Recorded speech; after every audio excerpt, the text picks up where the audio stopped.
Hello guys, Tumblr reaction of this My Little Pony fanfic reading called Unmarked Part 3 MLP Dark Mystery Fanfic Reading. It is 23 minutes and 59 seconds long. I believe it's what Sparrow said to me. It's I think that chapter 3 and chapter 4, probably chapter 5, all in one. And let's hope it's going to be a good one. Let's get this reaction started in 3, 2, 1, go. School bell. Ow. Ow. Maybe, I remember I was helping him to get that Sweetie sound. Belle and School listened as the bell rang, and every pony present in the schoolhouse started out of the doorway. Thundering as well. The two were so curious on what Apple Bloom wanted to meet in the clubhouse for, and what she had planned. Deep down, both the unicorn and Pegasus had a bad feeling about what Apple Bloom was planning. But seeing they were young, they only what thought were they it was their planning then? imaginations What being were they overactive. planning? Apple Bloom caught up with them, noticing both of them seeming unsure of what she had planned. The young filly's grin was blank, making it only more obvious that Sweetie and Skulu's suspicions were more than true. And they didn't have a single very idea much of true. what Apple Bloom's plan was yet. The unicorn and Pegasus felt a stroke of fear slither down their spines as Apple Bloom finally spoke through the dead silence of the empty schoolhouse. Something wrong? You two look as if you've seen a ghost. She asked in a cold voice. Sweetie Belle and Skulu had not noticed the change in their expressions, showing only fear and discomfort. It could have just been the weather, seeing the Pegasi had formed storm clouds and were preparing for a mild thunderstorm. They were hesitant That to was answer, mild? shaking their heads in unison, We're fine, Apple Bloom. assured Skulu. That's not a mild thunderstorm, that's more like a tip Added Sweetie Belle, thunder her voice cracking. storm. Apple Bloom expressed a smile, but not a happy smile, more a deep She's not smile smiling there! that seemed hazardous. Now let's get to the clubhouse before the storm starts. We need to talk about something important. Skulu and Sweetie Belle looked at each other with fear in their eyes as Apple Bloom started out the door of the schoolhouse. Apple Bloom noticed that Sweetie and Skulu had not joined her, and immediately she looked back at them. You two coming or what? She asked, startling the two fillies. Skulu and Sweetie Belle just swallowed and quickly caught up with Apple Bloom. The walk back to the clubhouse seemed like eternity for Sweetie Belle and Skulu, while for Apple Bloom, it seemed just like the same old 20-minute walk that they did every day when school ended. To avoid getting wet from the storm, the three fillies rushed up the stairs into the small clubhouse. Apple Bloom was the first one Yeah, in, it's quite a small, so she held the door for Skulu and clubhouse. Sweetie Belle, then shut the door to the clubhouse nice and tight.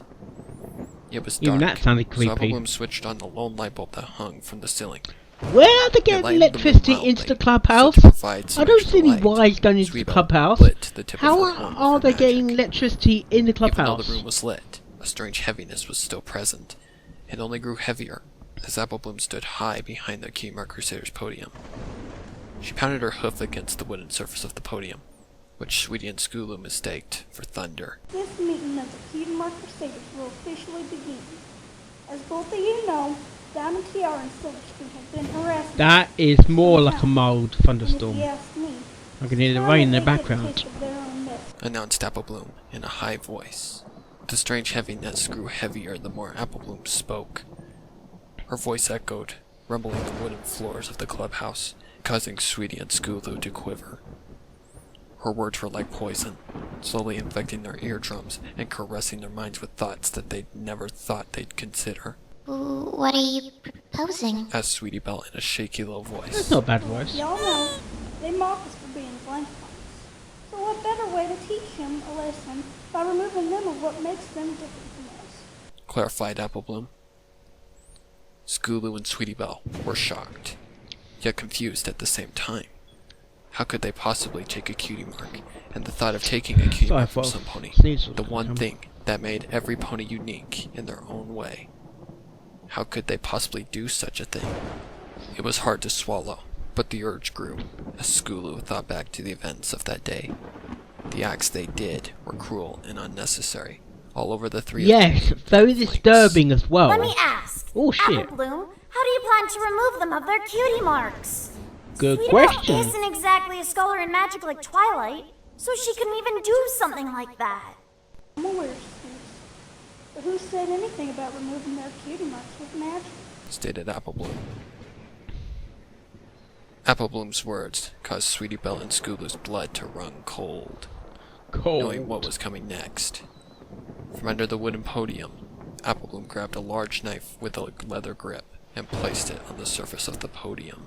This is how we remove those two of their cutie marks for good. Removing their cutie marks like this makes it impossible for them to ever get them back. We'd remove them, then dispose of them somewhere where they I'm would be getting bloody impossible mental to ever images be in my head recovered. now. She yelled, planting her hoof hard against the wooden surface of the podium. Scootaloo and Sweetie Belle were shocked that Apple Bloom would ever consider something so malevolent. Yet, they secretly were tempted. Diamond Tiara and Silver Spoon had done nothing but cruelty to not just the CMC, but others as well for no reason. Yeah. And they had to be stopped. Scootaloo and Sweetie Belle nodded their heads in agreement. How do you plan to get them here? Come on, Scoots. We're the cutie mark crusaders. I'm sure we can Well, handle technically, they'll go. Assured Apple Bloom. Point taken. What's every pony's role in this cutie mark removal thing? Replied Scootaloo. those. Well, Sweetie Belle is the sister of Ponyville's top Yes, fashion designer. Silver Spoon and She's Diamond good for always solid cut.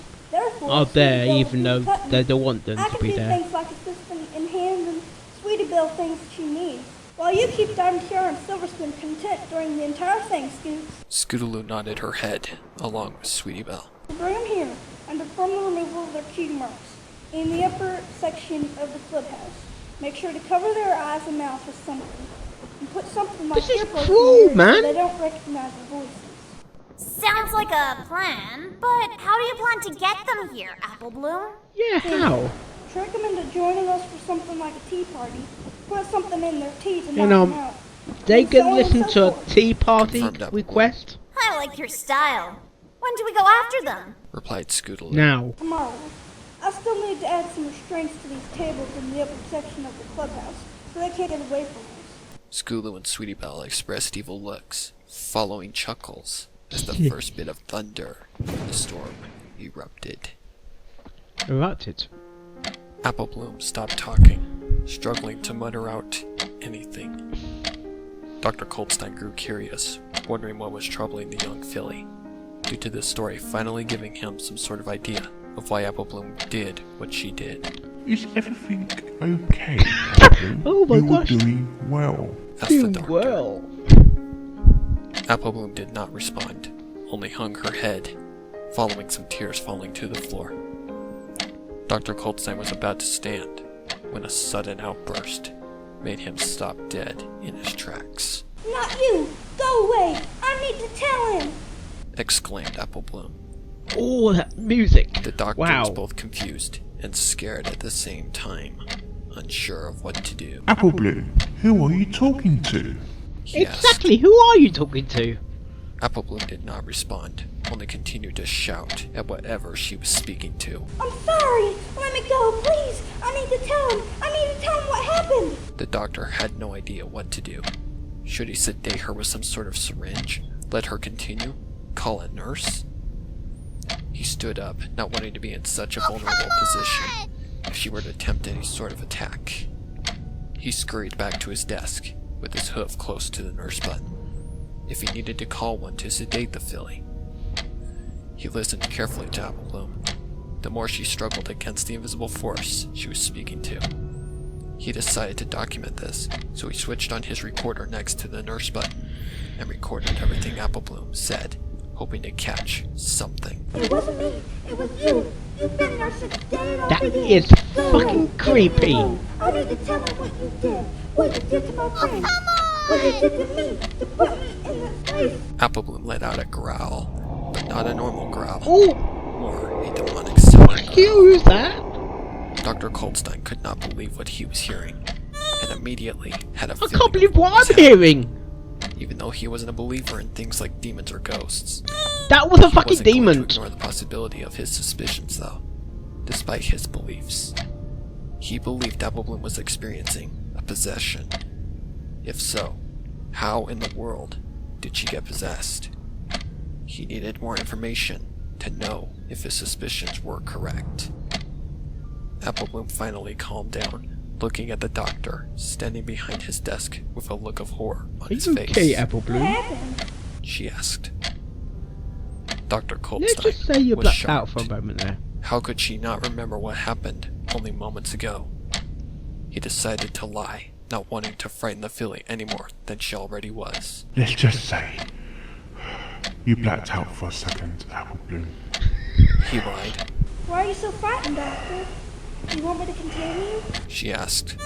Normally, he'd want a patient to continue a story, but he was too afraid that she might go into a dangerous state again. Coldstein shook his head as an answer to Apple Bloom's question and pointed his hoof toward the door, signaling Apple Bloom to leave. Apple Bloom looked at him with a confused look. You may then leave. made her way out of You the can office, leave now if you want to. wondering Door's what that had way. Dr. Coldstein so shooken up. She'd soon find out. Once Apple Bloom was gone, Dr. Coldstein took a seat in his chair, wiping sweat from his brow. He didn't know what to think of what he had just saw, but he knew for sure it wasn't a dream. The It recorder was not still a dream. running, so he It stopped sounds so and real. attempted to listen to the audio that he had captured, but he was far too shaken up to even do so. He placed the recorder in a drawer and shut it tight. His face collapsed into his hooves, feeling uncertain about himself and his patient.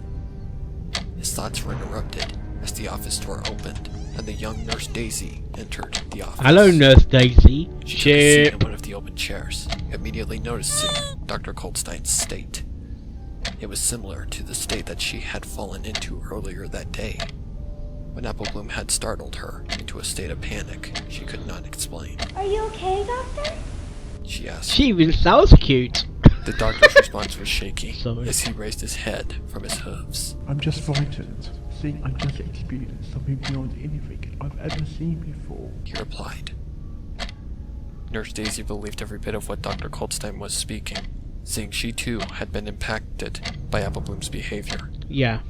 She was still curious, wondering if the doctor had been able to get any sort of explanation behind Apple Bloom's unusual behavior. Were you able to find out anything? She asked. The doctor gave her a nod. I wasn't just able to find out something, I was able to hear it. He spoke. The doctor opened the drawer and pulled out the recorder he had used, switching it on. I was able to catch it on recording. Said Yes, the you did. doctor as Recording. he played the recording. It wasn't me. It was you. You've been there since the day it all began. Go. That's a good effect. It sounds like he's on the right. Tell me what you did. He's playing back recording now. That's, I can hear that effect. To put me in that place. Oh, come on! Exactly! I hate that sound! The recording made the nurse shake as she listened closely. The sound of Apple Bloom's voice was not her normal And voice, it's not and only made it interference. more obvious with a demonic growl at the end. As the recording continued to play, both of them listened more closely, hearing something else within the recording. It was a strange sound, unlike anything the two had ever heard. The sound was too distorted on the small recorder, so both of them stopped the recording. Did you hear that? Asked the nurse. Very Yes? faint, but yes. Yes. I heard something else. He replied. What do you think it was? She asked. I'm not sure, but I know it wasn't anything of pony nature. It was not pony nature. Interference? The doctor It's gave beyond her the a grave or look something. That spelled out his answer. If it wasn't any sort of interference or something of pony nature, then what had he caught in that recording? It was clear he wasn't It going was to that the guy answers in this behind facility, Apple Bloom there. so he knew he'd have to take it somewhere where the recording It looks could like be he's altered. fucking smiling as well. He grabbed the recorder, sticking it into his pocket. Tell the staff that I'll be out for a while, Miss Daisy. He Miss said. Where are Daisy. you going, Doctor? She asked. He raised his chin and stood up from his chair. I'm going to get answers. In the meantime, I want you to keep a close eye on Apple Bloom's behavior. It could give me some more clues on what I am dealing with. Yes. She agreed. We need The more. doctor knew that his best option stuff was the to Canterlot think about. police station, so he caught the first pony cab that he could catch and traveled to the small building. Once he was at his destination, he paid the pony cab trotter 7 bits for his services, then made his way into the station, where he was immediately recognized by the desk pony. Didn't expect to see you here so early, Coldstein. Spoke the desk pony. I'm here on Hello, business as Dusky. well. I need your best ponies for this job. It benefits the unmarked case file. He replied. Cadwell gave Coldstein a strange look, noticing the doctor reach into his pocket. He presented the recorder, already playing the audio. Cadwell didn't question the doctor any further, and called for the chief of the police force, Sheriff Huffman. What sort of mess have you gotten yourself into? Asked Cadwell. I'm not sure yet. All I know is that I got a trouble feeling with a disturbing past. The recording Very is disturbing what finally past. gave me an idea of what I'm up against. Replied Coldstein. Sounds like interference to me, but I'm not the head in this case, so I'll keep to myself. The doctor gave Cadwell a nod as Sheriff Huffman walked out of his office and Hoofman. directed him The to come to the puns, the office. puns. He wasted no time and made his way into the office, taking a seat. How goes your progress in the case, Coldstein? Asked the sheriff. It's working slowly. See, Okay, Apple I know Bloom that isn't voice. an easy subject to break. I managed to get bits and pieces out of her, but the best information I got is right here. Replied It's the right doctor. here. Coldstein presented the recorder, sliding it across the table. What is this? Questioned the It's a sheriff. recorder. Hit the play button and listen. You have your answer, Sheriff. The sheriff raised one He eyebrow. doesn't in look very confusion, happy. He doesn't look But very it happy. didn't He take doesn't long sound for very him to happy. figure out what the doctor meant. The recording, clearly, was enough to clarify what Coldstein meant. What in Equestria's name was that? Exclaimed the sheriff. That's what I was wondering, Sheriff. I need your best audio debunkers to debunk what is causing that sound. He replied. What is that sound though? The sheriff took a close look at the recorder, then looked back at the doctor. What if it's just interference? Blamed the sheriff. Impossible. The doctor shook his head. Not possible. The facility has a grid around it that prevents any sort of negative feedback. So that's not an option. He It's not an concluded. option.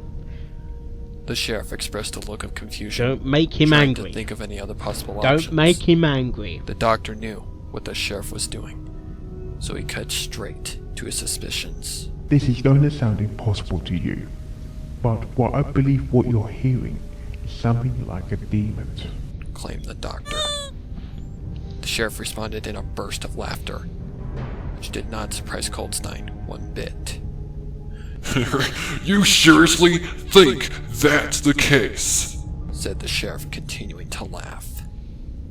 Coldstein rolled his eyes, then planted his hoof down on the desk. You set him off. You cannot count it out, Sheriff. You wanted me to try and figure out why that filly killed her friends, so I need to consider every option possible. He snapped. The He's sheriff angry. retracted a little. He's now angry. knowing that Very the angry. doctor You made was him not angry. kidding How around, dare you make him angry? Alright then, I'll get my best officer on the job. Claimed the sheriff. For now, I need you to calm down and get back to the case. The doctor gave the sheriff a strict look.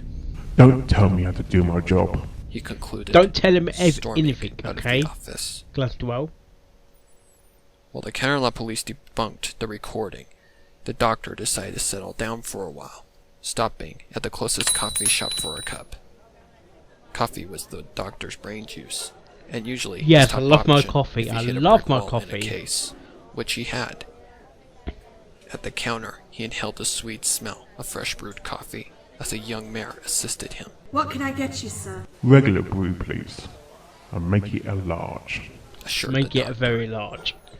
The mare nodded her head as the doctor wondered more about the case with Applebloom. When he was first called on the case, all that was known was that Applebloom had been found with blood on her hooves and was clearly caught a killer. The doctor didn't believe that some pony like Applebloom could ever become Is she a what she had killer? become. Is she technically That a was, killer, unless there was some killer? sort of thing that caused her to do it. His mind suddenly spiked as his coffee was presented to him. He paid the mare 5 bits, grabbed the plastic cup, and took a seat in the corner of the shop. where it was quiet. He took a sip of the coffee, returning to his thoughts. He had managed to find an opening in the brick wall he had hit, and wanted to explore that opening more. He knew there had to be a motive to every case, but in the time he had known Apple Bloom, well, you need she a didn't motive. show any signs of You being need a a killer, suspect. and he had solved And you need hundreds of cases. If the there was no evidence. motive to Apple Bloom, then why would she commit something like murder? He believed that something else had caused or forced her to kill her friends, and the recording was proof that his belief could very well be the case. If so, what had forced her to kill her friends, and where did it originate? He took another sip of his coffee, remembering his last case involving a filly only 7 years old. His most disturbing case he had ever been involved in. That's true. The crime scene was nothing but a bloodbath massacre, where 3 ponies had been slaughtered to death. The 3 ponies were a teenage colt, an adult mare, and an adult stallion. That wind doesn't Coltstein had sound arrived on scene due to the nice. police Sounds being creepy unable a bit. to gather any sort of information, like a nuclear nor storm any or something. suspects. The scene was a cold case, but Coltstein knew a thing or two on how to see a crime scene from another view, due to his reputation as the case whisperer, which he found as a stupid That nickname. sounds like the Ghost Whisperer or something. Coltstein started by doing his usual first instinct, which was studying the crime scene. Yeah, The large amounts check of the blood crime splattered scene within first. the home was both Don't disturbing. basically yet look around you, impressive looking to for clues Coltstein. really, without The first thing he moving. studied was the blood, and the pattern it formed along the walls. There was no need to study any further, because he recognized it as a gunshot pattern. But Or you'd something be else one caught his eye. concentrate one area. Hoofprints within the blood. Since there was hoofprints in the blood, he knew that it had been drug against the wall by whoever had slaughtered the family, as if they were painting the walls. The thought made Coltstein And also cringe, blood splatter as seeing well. He had never seen something as sinister as this in his entire career. What was strange was the size of the hoofprints. They were small, about the size of a young filly's. Coltstein immediately felt his heart collapse, knowing that his killer was a filly, and there was no mistaking it. He was What small. he didn't know is why would a young filly kill a family, unless the filly were one of the family's own children. Just when he was about to throw up, he heard a faint voice from beneath the floorboards of the wooden home. Oh no. Oh, come on! I believe I got the killer. He said to himself. Who? He wasn't accompanied by any police ponies, so he wondered if he could get the filly out of dealing with a trip to Kerala Asylum. So he quietly worked his way to where the filly was hiding.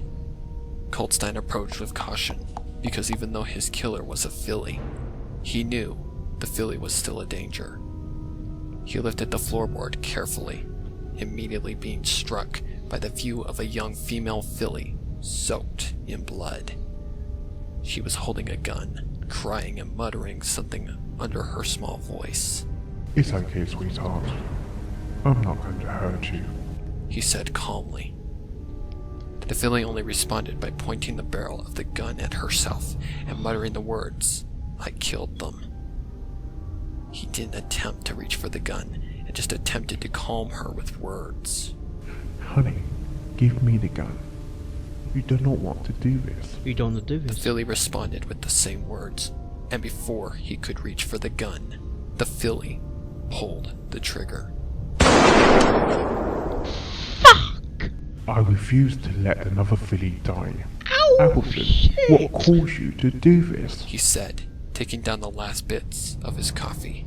His coffee was gone, meaning his break was over, and it was time to get back to the case. To be continued.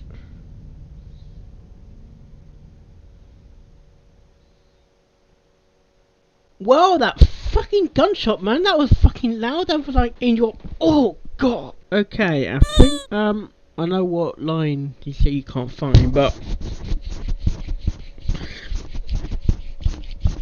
if it's a talking in fault one, I thought I actually recorded those lines. There's no biggie. None. I didn't get a drink up today. I couldn't quite hear Apple Bloom clearly at the first of the story. The thunder was overpowering her voice, and the thunder did sound quite real actually. Did sound quite real. That was a good installment to the story. What's going to happen is any pony's guess really. I don't know. My voice. I mean, Coldstone's voice. It's gone a bit deeper. Like he's losing his voice. Maybe it's just me. I like the fact when you played it back on the tape the first time. When you actually hear it for the first time, the demon. You could. It sounded spooky, and then it's when you played it back on the tape, you got like a radio effect. Then that was good as well. Don't tell me how to do my job. Every option possible. See, I can say it now. That line took a bit of getting used to. Get it right. Oh, come on! I'm getting there, Sweet Belle. What caused Apple Bloom to do this? Is basically what caused Apple Bloom to do this? We don't know. But it has to be a demon. Connections for the paranormal. Yes. Okay, hope you like this reaction and all my reactions. And I will see you later on. Oh, yes.